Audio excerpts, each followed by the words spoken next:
G'day folks, well look, the Normandy campaign, Operation Overlord, D-Day, June 1944, it's one of my favourite topics to game, that and the Bulge and the Eastern Front. I'd say they're my top three. Eastern Front as a whole, no particular operation campaign, Ardennes Offensive, Flocked am Rhine, Battle of the Bulge, and Normandy. And Normandy's really interesting because many of these games tend to grind through the bocage, which is not a lot of fun. So you have the landing, you have the movement to forward lines, you've got the crossing of the Teton Peninsula, Cherbourg, and then this kind of like a stalemate, a grinding through the bocage hedgerows, which is often not a lot of fun. It's really the first month. And look, there's a lot I could say. It's one of the reasons why I think Normandy 44 is such a great game, because it kind of wraps up early before that becomes too much of a burden. But I've been playing Atlantic War lately, and a few people have asked questions about my thoughts on different Normandy games, in particular, which one I feel captures the essence of the campaign the best. And I thought, well, this is really, it's hard because I think Atlantic War is certainly the most detailed, but it's not. It's often it's detailed, but it's often you often become disconnected. You often become disengaged from the history because of the rules references and checking. When it's an AM turn, for example, I will spend hours working through logistics, and I've just become disengaged from the history as I'm checking rules and so forth. So what I thought I'd do is kind of go through Normandy games and kind of give a pros and cons. Now, the way I've done this is just using the region Normandy of France to try and find these games. I've sorted them by ranking, so these will be the highest ranked games coming up first. A lot of them won't be relevant to Operation Overlord. And I will point out first and foremost that I have got, as you can see playing below me here, I have got a guide to Operation Overlord wargames. This is more like a buyer's guide, where I try to cover, this was back 4 years ago I made this. I can't believe how time flies, but 4 years ago I made this, and it kind of explains what were the games on the market at the time. I then go through and explore games that are harder to find once it loads, and then I go through and explore scenarios from broader games based on Operation Overlord. So check that out. It's the Guide to Overlord D-Day Normandy Wargames on the channel. Okay, so let's go through this list. Le Havre Eurogame, great game. It is not in my collection. I don't know why that's saying in my collection, but I have certainly played it and think it's a great Eurogame, but nothing to do with Operation Overlord. Normandy, Undaunted Normandy. Fun tactical game. I would place this, in fact, here it is, in the scenario-based games. It's you're playing little scenarios around Normandy. It doesn't really feel like you're playing out the campaign. D-Day at Omaha Beach, I rate very highly. It used to be one of my favourite games. Still a lot of fun. It's really interesting. So this is a game just based on Omaha Beach. It's a John Butterfield design. I have got an instructional tutorial. I've done quite a few videos, I think, on this. This is my tutorial instructional example of play.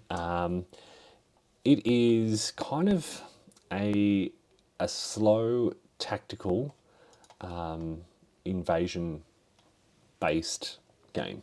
It just focuses on the initial landings of the 1st and the 29th Divisions at Omaha Beach and their seizing of the high ground. I absolutely love, it's one of my favourite gaming experiences, is hitting those beaches and hitting those Widerstand nests along the beach. All right, so hitting this sort of, getting the units off the beach, getting them to move through those fields of fire.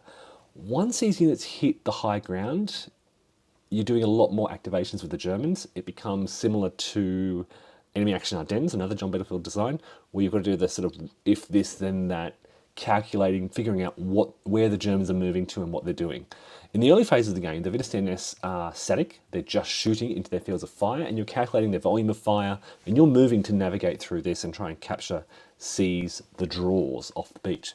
But once you hit the high ground, I find it less interesting and less fun. But it remains a 9 out of 10 for me. And if you've never tried this, I would say it's an essential gaming experience. It's a solitaire game. You can play it 2-player, but it's not designed for that. But a brilliant design, and it's a gateway to the other Battlefield D-Day types of games. D-Day at Tarawa, D-Day at Peleliu. There may be a few others as well. I don't have any others because this does enough for me. Maybe I should pick up the others, but anyway. All right, Heroes at Normandy. I haven't played it, but again, I've placed this in my. I'm pretty sure it featured in my scenarios-based game. There it is down here. All right, Fields of Fire, 2008. Again, this should feature. Do I have Fields of Fire? I don't have Fields of Fire in my scenario-based. Again, scenario-based, not really campaign-based. And then we get to Normandy 44, which is probably one of the top-ranked games to cover the campaign. And as I just said earlier, I think this is brilliant. This really captures the feeling of the campaign, and it stops just short of becoming a grind. It can be tough to break through that blockage, but yeah, because of the scale of operations, and of course it's a symmetric design with the hexbond system, a combination of the design at that divisional level really facilitates. It's not divisional level. It's more. I think it might be sort of brigade level. Works well to keep you engaged. It moves fast. There's a lot of decision making, a lot of tension in a moderate complexity, moderate time space. You're probably looking at. It's hard to estimate. I think 10 to 15 hours of gameplay. Now I've got some live videos on the channel. You can check out if you search for Normandy 44. Yeah, I do have. Let me show you some of these.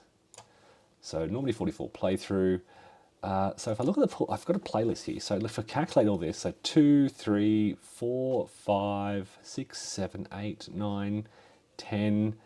This is the one that's finished early. I think I made some critical errors on that one. But yeah, you're looking at basically 10 to 15 hours of gameplay. All right, Breakout Normandy. Have played it, tried to play it a couple of times. I know people love this. This is an area movement game. It just never really felt thematic for me, and it really failed for me. Again, people love it. It's seen several editions over the years. If you like area movement games, Storm over Arnhem, Storm over Stalingrad, this is the same kind of system. It's an old Avalon Hill design, but yeah, just when I played it, it just never really felt like Normandy. It felt like a fairly generic game. But that was my personal experience. Yeah, I know others feel very differently. Axis and Allies D-Day. Look, I can't remember. I don't think I've played this. I've played a lot of the Axis and Allies games. I used to love Axis and Allies. Haven't played it in a long time. But it's got a 6.4 rating, which isn't great. Can't say much about it. The Battle for Normandy. Okay, so this is a Danny Holt design. It is being republished. I pre-ordered my second edition copy years ago. I'm really keen. Danny Holt has started designing the Battle for Sicily, kind of a sequel to this, using a similar system. He has said, I think he has said, apologies if I'm wrong, that he's going to finish off Normandy first, get that published and out the door of GMT, and then work on Sicily. Now, I reckon Sicily is going to be 10 years away, 6 years away, because, I mean, the GMT republication of this was meant to be just combining everything into a new package and putting it out, and that was years ago. So I don't know what's taking so long, but I think if this is if a reprint is taking this long, then a new design Battle for Sicily will take even longer. So sorry, getting sidetracked. Not holding my breath for the Battle for Sicily. I reckon Battle for Normandy next year or two. Okay, so how is it as a game? I used to own it, previously owned. I've rated it 7.4 back in the day. Back then, back when I first bought this, and this is 2009, I got this straight from GMT 2009. It was too complex for me at the time. I was fairly new to heavier war games, and yeah, quite struggled with it. Sold it off. Years later, very much regretted it. And this is why I was so excited when I saw this pre-order, because looking back, I wasn't ready for it at the time. I'm totally ready for it now, and it seems to be sitting somewhere between Normandy 44 and Atlantic War. A monster game with quite complex rules, heavy rules. If I go to the complexity rating, it is 3.7, but not quite the absurd depths of Atlantic War. All right, so I'm very much looking forward to that because, yeah, Normandy 44 works so well. I love GMT production quality. I love GMT counter art. I love the clarity of this art. Not compared to Atlantic War, you don't have thousands of details, superscriptive numbers, etc. throughout these counters. You've got 3-4 core details per counter. Nice. So looking forward to that midpoint in monster gaming. All right, as we scroll down the list, Patton's best haven't played The Greatest Day, Gold Juno Sword. Okay, part of the Grand Tactical series, and a game that I have spent many, many, many hours playing, and yet I never played the full campaign. This is a game that I've often referred to as probably the amazing value for money. Published by MMP, it's an Adam Starkweather series design. I cannot recall how many scenarios there are in this, but I think dozens of scenarios. You've got a range of smaller scenarios. It has one of the most engaging sort of beach invasion amphibious modules out of all the Normandy games that have been published. An invasion module where you're landing units on the beaches. I'm trying to see if there's a good photo basically here. You're landing units on the beaches, and you're making critical decisions about. I mean, the beaches are here, but I'm trying to find a zoomed-in image. You're making critical decisions about where you're focusing your attention. Here's what a landing beach overlay looks like. So you're deciding whether to focus on obstacles or nests,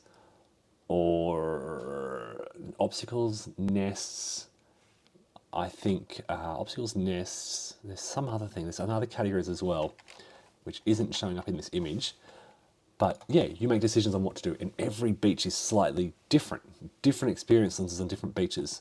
But yeah, you kind of feel, here's kind of another example of what a beach overlay looks like, and hopefully I can get a look at, you've got, I can't read that, but yeah, you've got the German defences, obstacles, nests, it might be drift or something else, yeah. So as you come on the beaches, you've got to attack the Widerstand nest, you've got to make a clearing, move your units through the gaps, etc. You've got your engineers who play an important role. It's a really fascinating system, and I'd say it's one of the best, and I think should serve as a great model for other Normandy type games. I'm looking at you, Atlantic War. Okay, The Longest Day. People talk about this all the time. I've never played it. Okay, classic from 1979.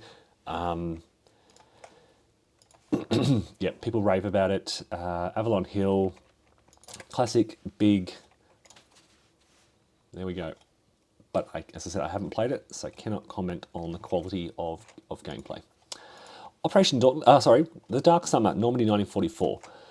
Now, I would put this more into the game category than simulation category. I did a comparison video of a comparison between the Dark Summer and I did some reviews. So you can see here we go, game comparison. Normandy 44 versus the Dark Summer. And basically the conclusion of this video was that Normandy 44 for moderate complexity games, they're both moderate complexities. Normandy 44 is more of, I don't know why it's not loading, having issues today, but Normandy 44 is more of a moderate complexity simulation. The Dark Summer is more of a moderate complexity kind of game system. So the Dark Summer is the same system used in a number of these Ted Racer designs, which I've forgotten the titles to. Deadly Woods, Dark Sands, Dark Valley, KCLA 1940. They're sitting up on the shelf behind me here. So it's the same kind of system throughout. And for most of these games, maybe the Dark Valley is an exception, but Deadly Woods and the Dark Summer are more games that are quite loose with history.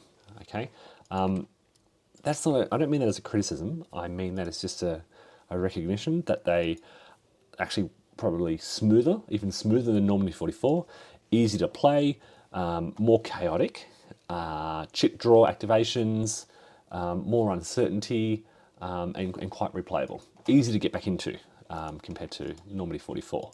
But yeah, so a good game. I rate it 8 out of 10. I wouldn't say it's particularly engaging with the history, but it's a fun game to play. Okay, so that's the Dark Summer. Then we get to Operation Dauntless. Now, okay, this doesn't really cover the campaign. It covers it's almost like a focused grand tactical system. I would call it a grand tactical system using one map, but doesn't cover the campaign. Great game if you like. If you're a fan of the Grand Tactical series, this is very similar, but a much smaller box / system / game. Okay, you've just got basically the one map with some small scenarios on that one map. So limited replayability, limited scope, not quite as engaging as the Grand Tactical series. Miniatures game, Shadows of Normandy's fantasy. What else can we go? The Last 100 Yards is a tactical system. Apologies, we're gone. Okay, Day of Days. A Cobra is, again, focused on the Breakout. Day of Days. This is standard combat series, designed by Lee Forrester. I own it. I've still got it in shrink, to my shame. Now I've played the standard combat series quite a fair bit back in the day. I have watched a lot of videos on this. There are some really good videos by Lee Forrester, by Todd Wardrobe, by I think Hexy did some videos.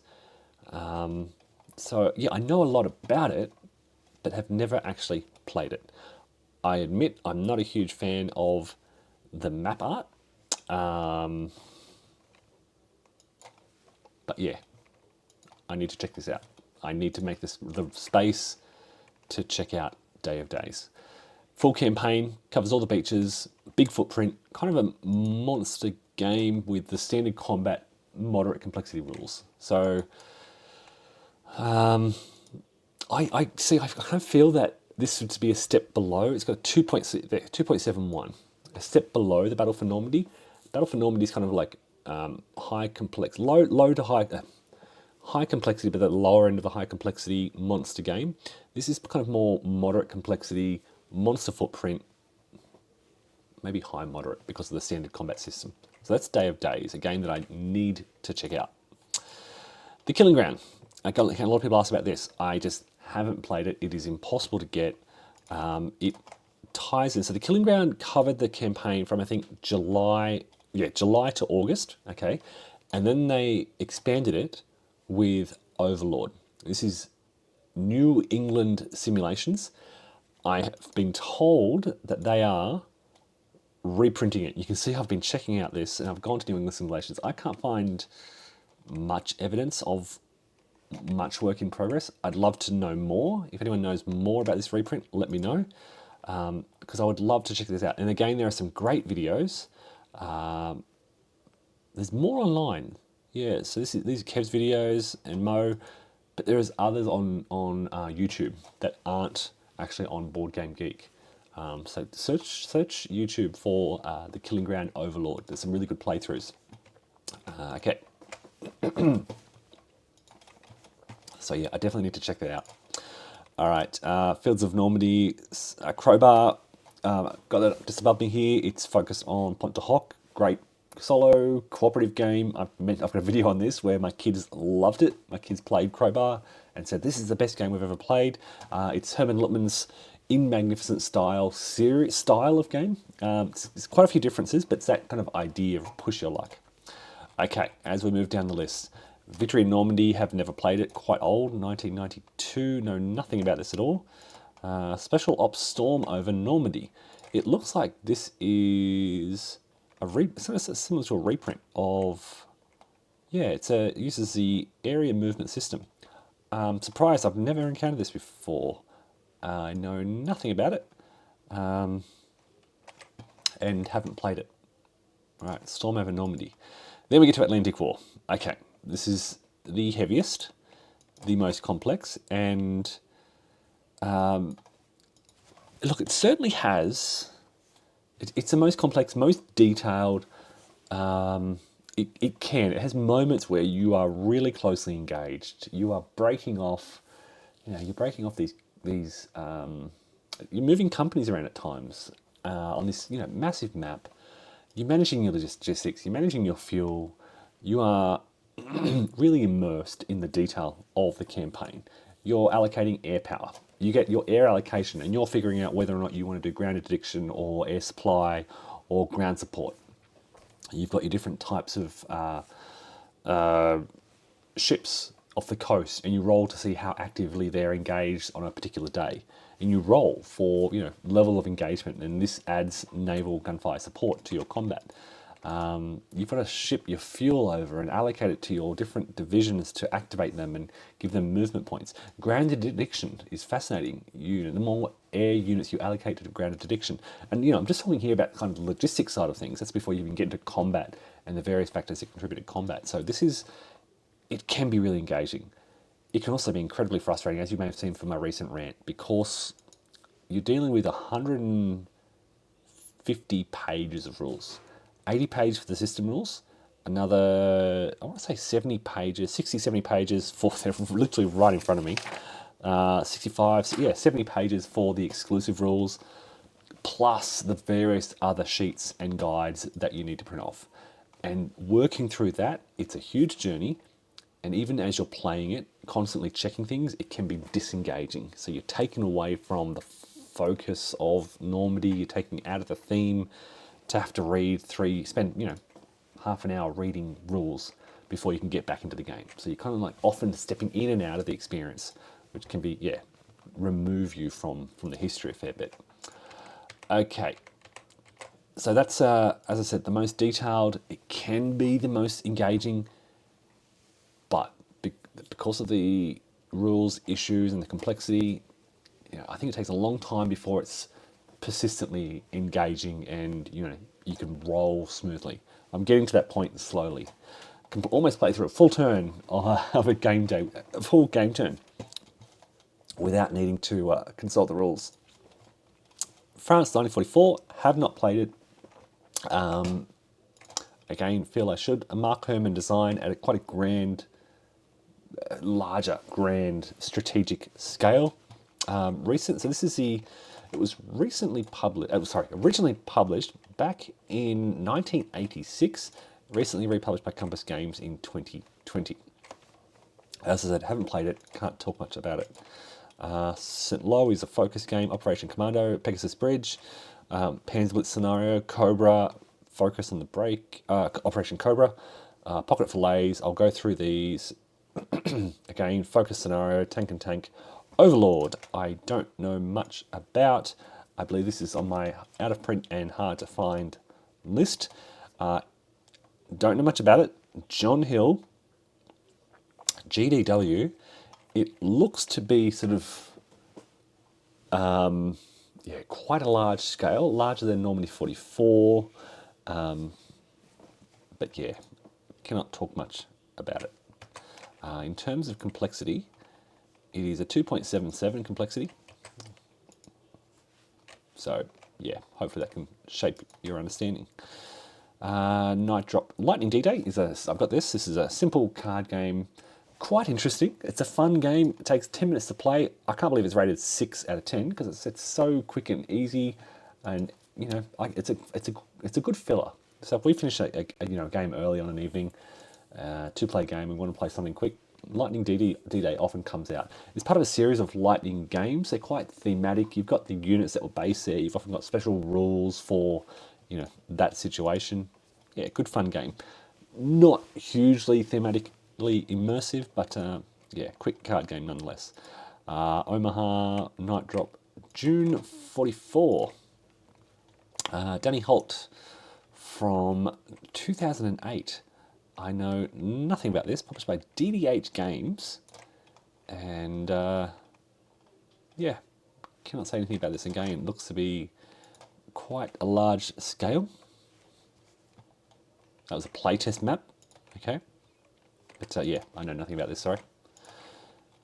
All right, as we move down, Bloody Omaha D-Day, 2009. This is a Kurt Martin, Ray Tapio design, published by Critical Hit Inc. The map looks quite interesting. Okay.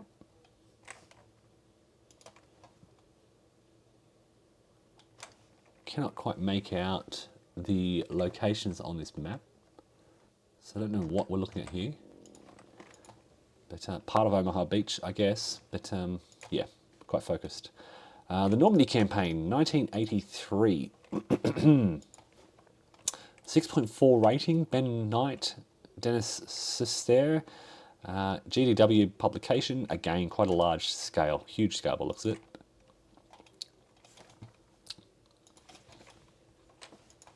And yeah, that's it.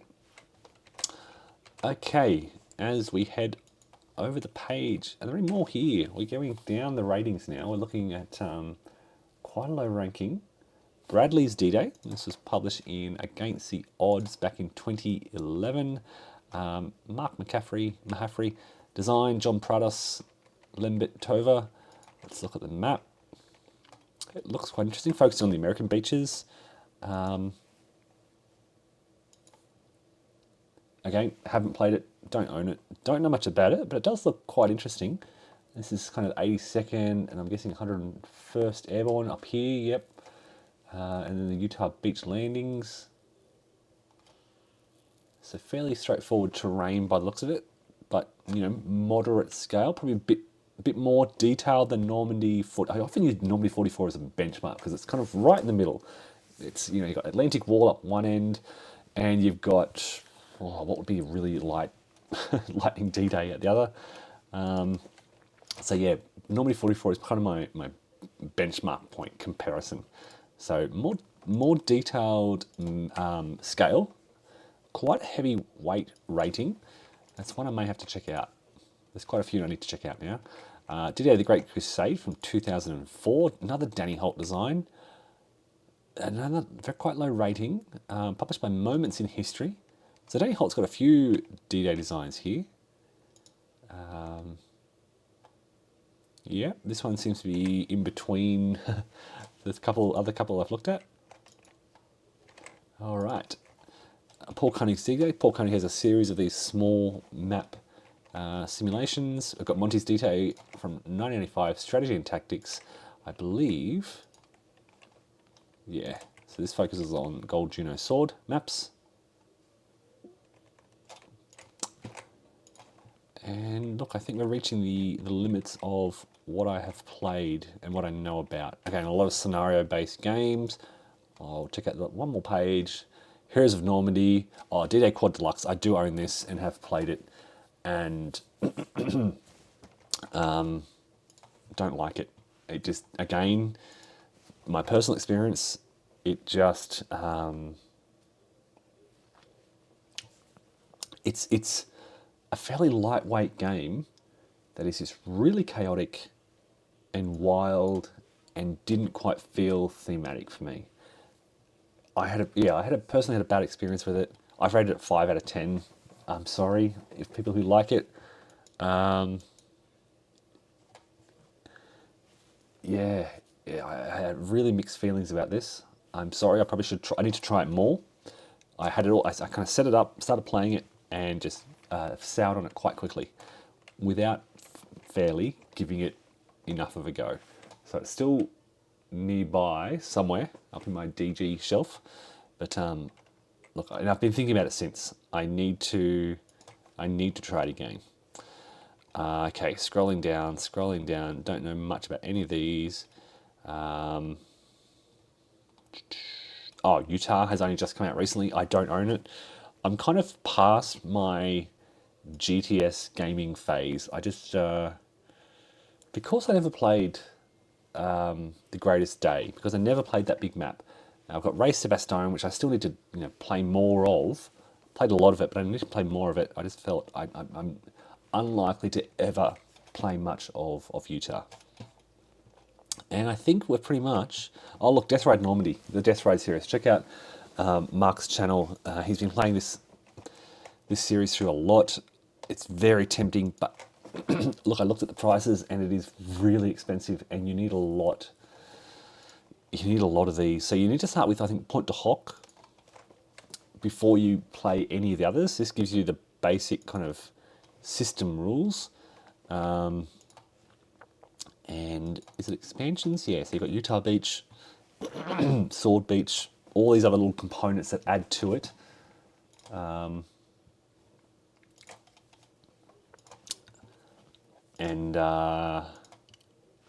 yeah, it's like looking at a couple of, well, it's a lot of money for me. And there are some other, look, as I said, there's some great videos on this, so none found, but this is just for the Point de Hoc series. Do check it out, because it looks like a really interesting system. I think, as I said, we've reached kind of the end of my gameplay experience. I can't see anything else here that I know much about or have played. So, like I said, pockets of information. I maintain that, look, Normandy 44 is kind of smack bang in the middle. If you buy and play Normandy 44, if it's too heavy for you, then you can take a step back with the Dark Summer. If that's too heavy for you, take a step back to maybe D-Day Quad. But if you want more detail, then step up to Battle for Normandy or the Killing Ground Overlord. If you really want to go the full hog, then dive into Atlantic War. One of the sad things about Atlantic War is there aren't a lot of scenarios. You've got basically 6 scenarios and then the campaign game. And it is a system that is really ripe for more scenarios. There is so much you can do on those maps and with those units. 6 scenarios really, particularly for people learning the game.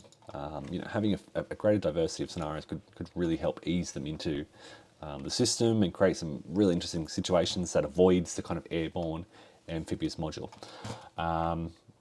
Yeah, so look, folks, where is it's gone now, but yeah. Thank you for watching. Look, I've probably skirted around the issue a bit, but I thought I'd just share my thoughts on some of those Normandy games. Thank you everyone for watching, and take care. Bye.